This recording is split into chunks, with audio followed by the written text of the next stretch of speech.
Okay, folks, thought we'd go ahead and show you something new and different. And we have a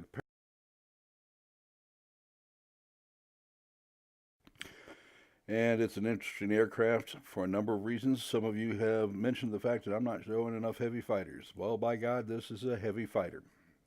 Um, Interesting aircraft for a couple of reasons. It's got quite a bit of altitude capability as opposed to the KI-45. It's got some speed going for it,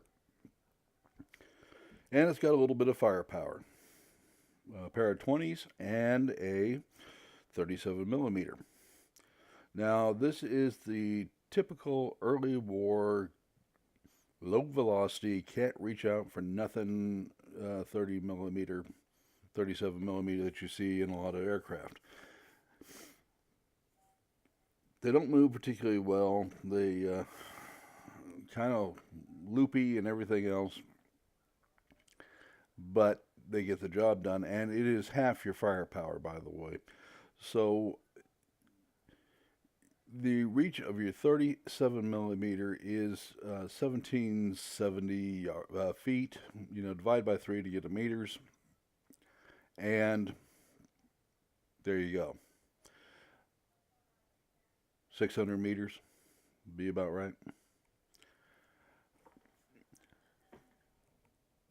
Now, don't get me wrong, you can shoot all the way out to past 2,000 feet or uh,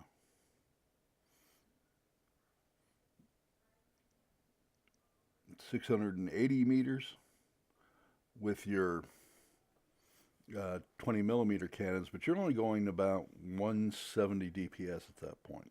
So you want to get within your 37 millimeter range to get maximum effectiveness. Don't let that stop you. If that's, if you need the punch, you need the punch, and you need it right then. A couple of things that I've observed here real quickly is that you have to have what am I trying to say here?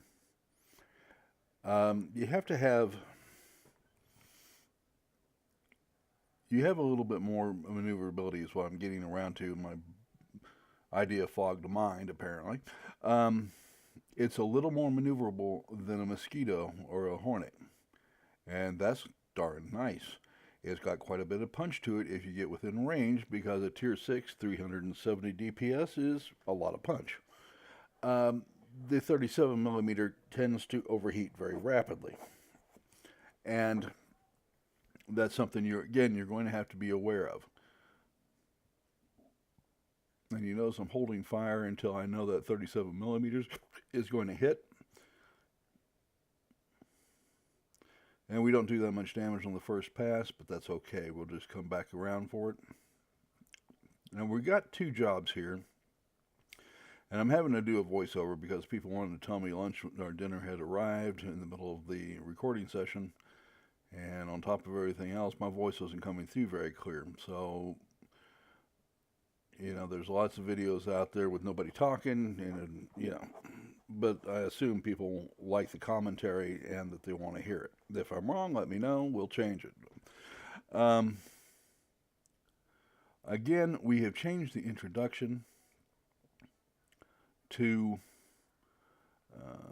Ride of the Valkyries and a pair of MiG-29s. Your voice is the only thing that matters. All right, I'm going to continue this for a while. We've had a couple of positive votes. If you guys like the Avenging Angel theme better with the mood type music, let me know that too. Your vote is the only thing that's going to determine what the intros look like.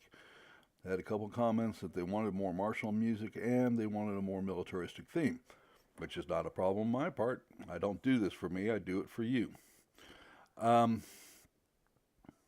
which is to say your channel preferences are important to me. That's why we are starting to show more heavy fighters.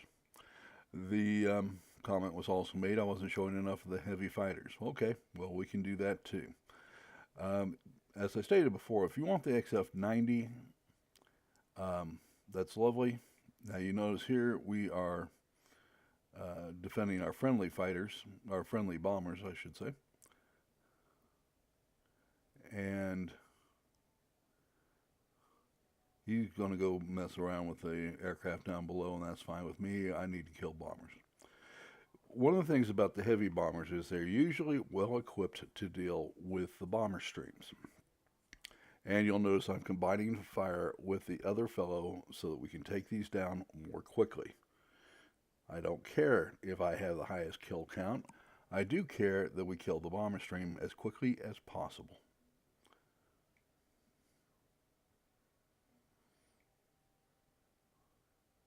And now it's gone. Okay. The bombers will flip your base first flight if you don't destroy a lot of them. And they now come in flights of 6. We remember we were going to talk about meta changes. And we will a little bit in the next video when I have said everything I want to say about the KI-102. But as your role as heavy fighter, there's a couple things. You want to stay high up as much as you can and being consistent with your mission. Now that's a couple of important caveats, so be aware. All right.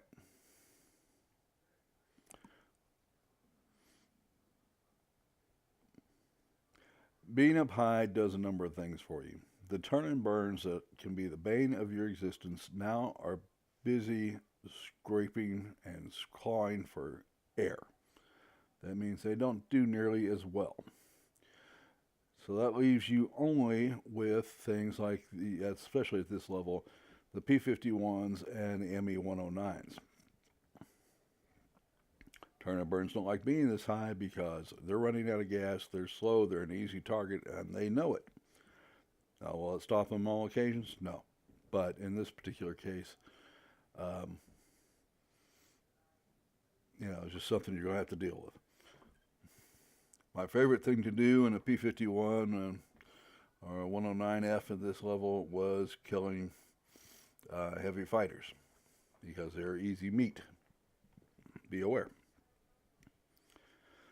That doesn't make them any less vulnerable to your guns when you can sneak up on them and get them at range, and you usually have more firepower than they do.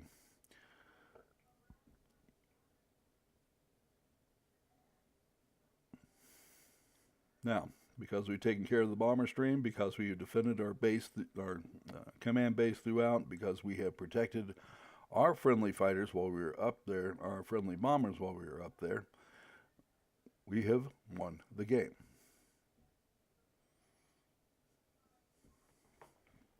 And handily. As you'll see in the bar here when we go through this, that the other players on the side turned in good scores. They were working hard for their team. Didn't make any difference because the meta has changed. And here's what happens. They're going to generate between 2 and 3 GA per side per game. And so that you know, if you don't stop the GA, if you don't protect your command post when you have one, if you don't stop the enemy bombers, or if you don't support your bombers,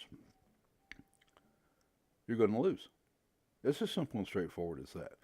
And somebody said, well, you're trying to tell me how to play the game. Well, no, I'm not telling you how to play the game.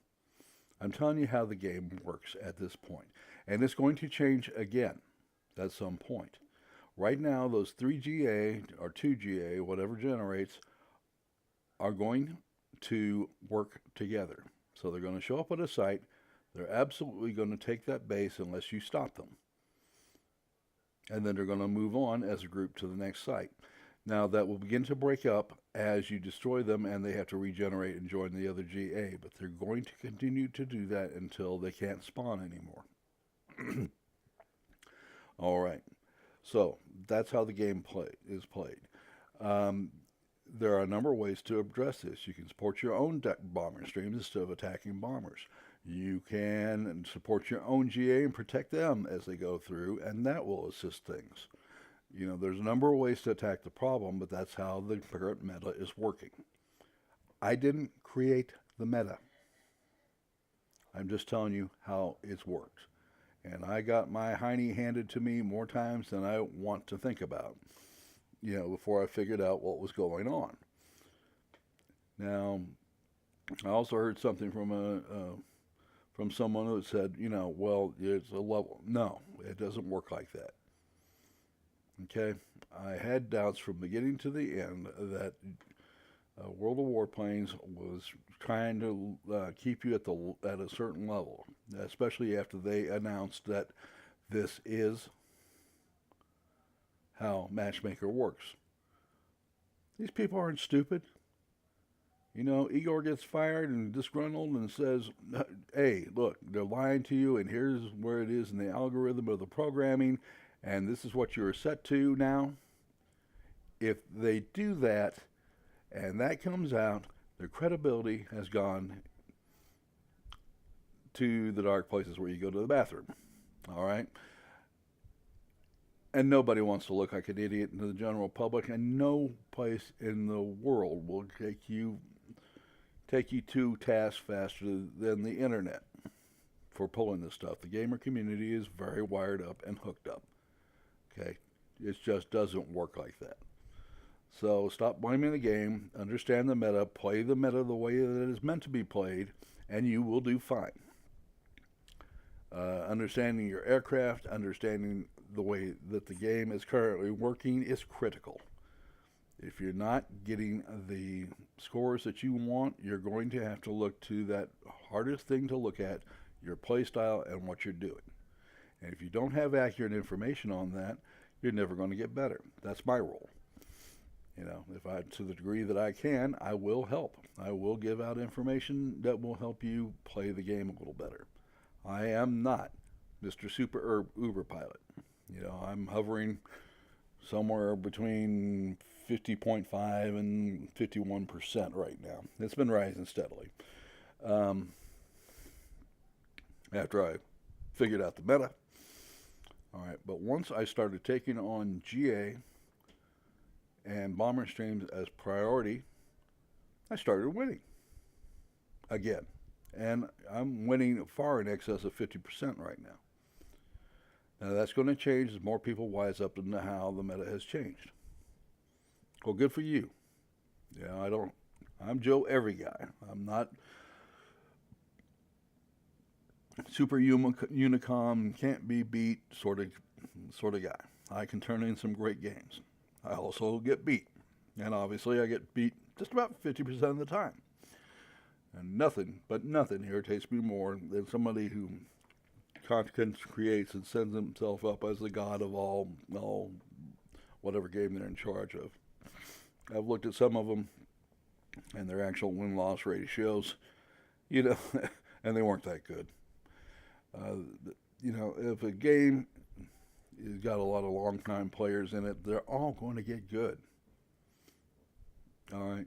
And the guys that are sitting there at, 80%, 79%, whatever, it's because they're extremely good at the game, and they also play the game to perfection. They are almost always in divisions. You very rarely ever see them solo. And there's a reason for that. All right, when you're in communication with another player and you get where you can work together real well, you're going to win more often than you lose. All right. I was working with Evil Snowman, and he started pointing out, and Bucko over there started pointing out very quickly the errors of I was taking too long to kill targets. I was wasting too much munitions to be killing targets. Was it pleasant to hear? No. Were they right? Yeah. Okay. The faster you take a base with the least munitions, the better you're going to be. All right. And there's some things here in shooting. I thought I was one hell of a shot once upon a time. And I started looking back at my old F94 videos and just wanting to punch the screen and slap me the distant in the past me in the face and say, "You're not leading enough to make use of those guns the way you're supposed to."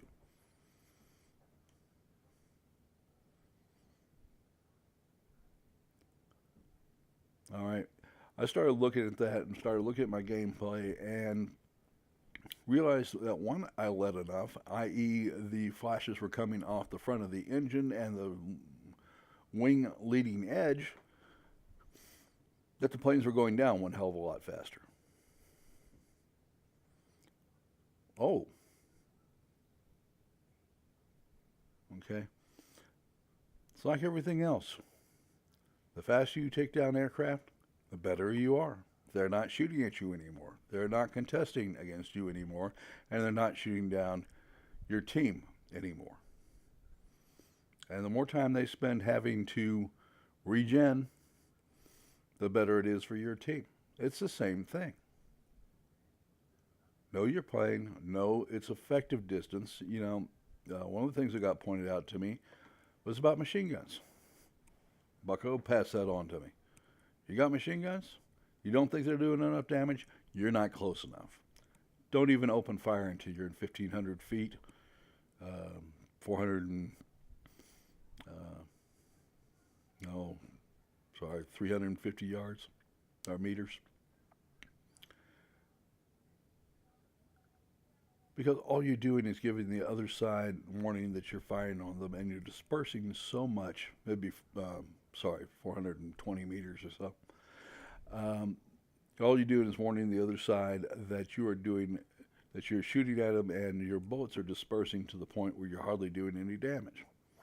I don't care if the thing turns red. If you got machine guns, especially the 50 cal, they will do tremendous damage as long as you're within 420 meters, 1,500 feet, and you're leading correctly.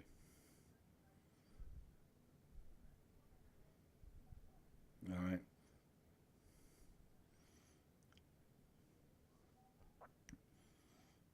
And this plane, 1,700 feet, is where you should be at, because your cannons are out there at 2,100 feet or 700 meters. Your 37 millimeter is at 1,800 feet, 600 meters, right? 580, 570, something along that line. That's where you need to be at. Otherwise, you're leaving um, half your firepower behind. Yeah, you want to go to war with 170 DPS, right? Well, shoot over 1,800 feet with this aircraft.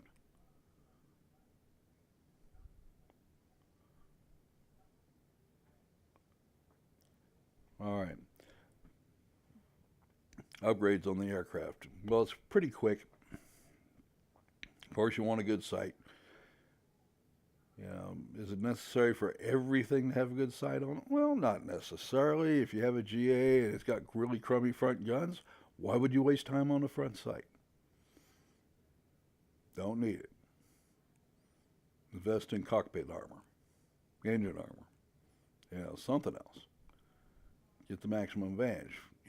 Blenheim has no forward armament worth speaking. 130 millimeter gun, British CO3. Good luck with that. Have fun. You're going to do lots of damage with that darn good sight of yours, right? I mean, there's always exceptions to the rule, but in general, fighters, heavy fighters, multi-op fighters, you want to have a great sight. That's de rigueur. Got to be done every time. Now this, being uh, sub 12 second, 12 point or 11.8 instead of 12.4 because you specialize it. I don't see it being all that useful. So speed is the way I would go with this. Polish skin.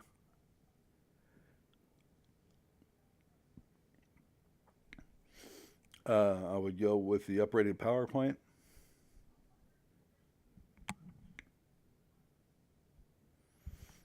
and I would go with the uprated power. I'm sorry, the uprated power plant, polished skin. And then if you get extra, you can work on maneuverability after you got everything else worked out. Or you can put armor on it. No, I kind of have never seen the point of armor on heavy fighters or anything else than GA. Because if you can take down a GA with a heavy fighter, you don't have enough hit points to compete with a GA in that regard.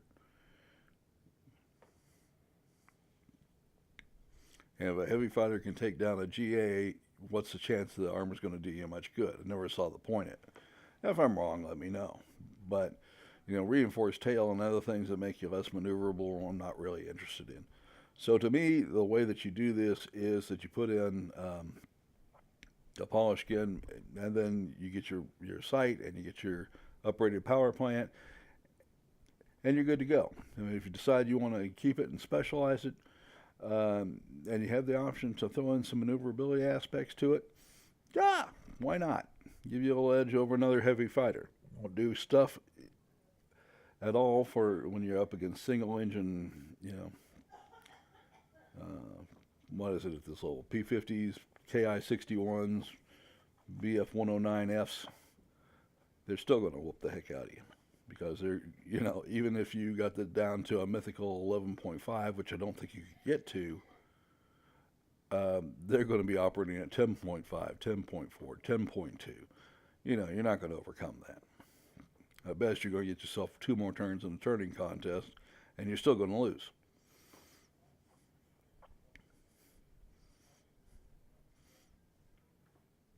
Spend a little money on your tail gunner. Might help you a little more. And yes, this does have a tail gunner. Now, this aircraft is totally not upgraded, okay?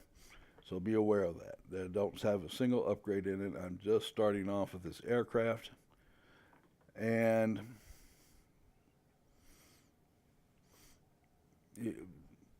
I just don't have enough experience to make it worth my time to, I just need to fly it more. So that means you'll get to see it more. You'll get to see more heavy bombers, read them and weep, right? You guys were complaining about not seeing enough heavy fighters. Well, here they go. If you guys really want to see the XF90, that's fine, but you better be kicking silver my way because that's a $6 million purchase plus all the mods. And it's not an aircraft I enjoyed very much, but, if you really want to see it, that's fine. You can prove your worth, prove how badly you want it by kicking some silver over my way. If you got one, I don't care, but I don't like the aircraft that much. But bottom line is what it is. I'll be doing it for you, not for me. But to me, the XF90 was a case of too much, too far. It's too fast. It's too unturnable. And I've had some guys make my life absolutely miserable with me. Don't get me wrong. But what it doesn't do is do anything but straight line, and it can play in the vertical game some too. But mostly straight line, get it done sort of thing. And you can make the other side's life hell with it, but I never saw myself getting that many kills with it. And it's a frustrating plane to fly as well as frustrating to the other side. 17-second turn time. Ooh, oh, God. Merciful mother of God. It's a tough place to be at and something you don't necessarily want to do.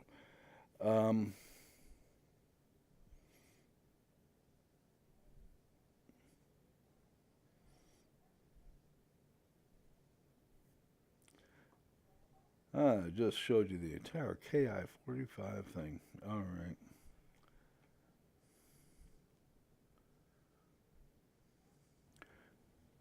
Okay, so here's a case in point where we do something pretty dumb. I'm over here trying to take the cap with a GA that's since been eliminated for lack of support. In the meantime, we are still not defending the CP, but by God, we've got the airfield. That was the important part here, right? So now we don't have bombers. Now we don't have In fact, we had 2 streams of bombers come out, but by God, we got that airfield. That's what was important. And that is why people lose this game.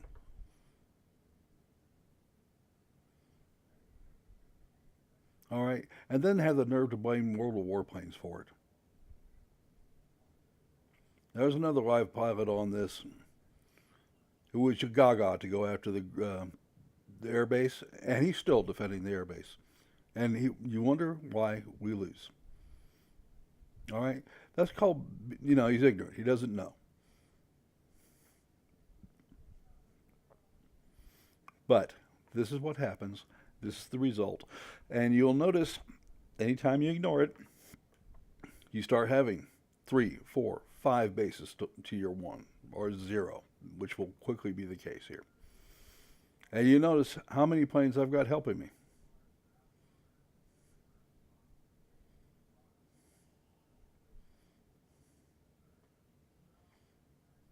Now, I think I'm doing a pretty heck of a good job here because I managed to hang in with a heavy fighter amongst this many aircraft. I'm still going to lose,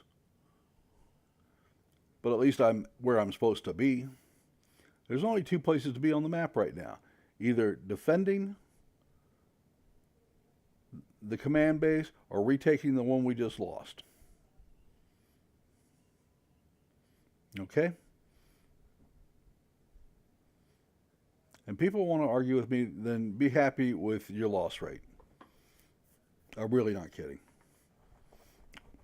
I've seen this way too often. And you feel like you just wasted your entire time because people don't understand the meta that we're playing in. Was that World of Warplane's fault? No, you didn't take the time to figure it out. That's not their problem. It's your problem. And if I sound a little irritated, it's because I am. There's no reason for people to keep playing the same old way and getting beaten in the same way, especially when you're being told this is how it is.